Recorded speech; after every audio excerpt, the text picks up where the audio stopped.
This past week, Obama announced that he was considering assassinating a US citizen in Pakistan, supposedly because this individual is suspected of terrorism. Doesn't that strike you as a bit odd? Why on earth would they announce something like that? Why would they publicize their lawlessness, opening up a potential public relations disaster, and giving the assassination target a chance to escape? I'll tell you why. Because the real target of this stunt isn't some man living in a foreign country that may or may not have contemplated committing a crime. The real target is you. We've been conditioned to weigh the value of the lives of people in distant lands with a different scale than we measure our own, especially when those people seem very different from us. So it may have never punched you in the gut when you heard of civilians being killed in drone strikes, even when it was revealed that 50 civilian non-combatants are killed for every one so-called militant in Obama's drone program. Those weren't Americans, so it made it easier to put the reality of those numbers aside and to put your attention back on much more important issues, like Justin Bieber's recent arrest. Yeah, I know, what was he thinking? You don't tell the cops you've been smoking weed. Jeez. However, to kill an American citizen overseas without a trial, without even a semblance of due process, that's psychologically different, even if it is morally indistinguishable. 50 years ago, such talk would have sent shockwaves through the nation. It would have been interpreted as a constitutional crisis and an existential threat. But today, it's just a minor blip in the weekly news cycle. Why? Because the American people have been gradually conditioned to accept a new paradigm. A paradigm in which a single man in a position of power can issue death sentences on a whim. A paradigm in which those who wrap themselves in the mantle of government are above the law and act accordingly.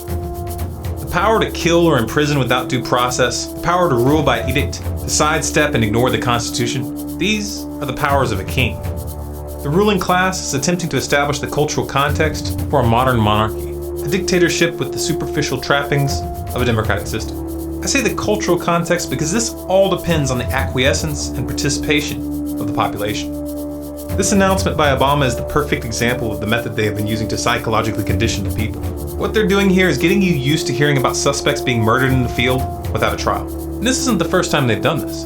Remember the drone strike that Obama ordered that killed the American citizens Anwar al-Awlaki and his 16-year-old son? Oh wait, I forgot, their skin is brown and they have funny sounding names. They don't count.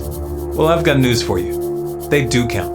Because if you're willing to look the other way and rationalize the extrajudicial murders of those you have a hard time relating to, that sets precedent. And precedent is much more than a legal concept. It's a psychological principle. And that principle will enable the next president to pick up where Obama leaves off and to stretch those new powers even farther. Just like Obama expanded upon the abuses pioneered by the Bush administration. These publicized assassinations of US citizens living in other countries are test balloons.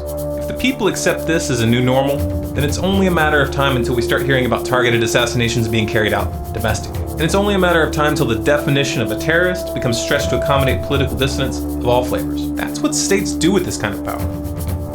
That unnamed American citizen targeted for assassination in Pakistan is you. It's the future we are handing down to our children.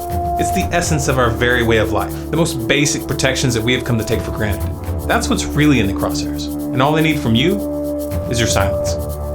If you recognize just how dangerous this trend of extrajudicial assassinations really is, and if you're willing to speak out, there's a link below which will give you a simple starting point. This video is non-commercial.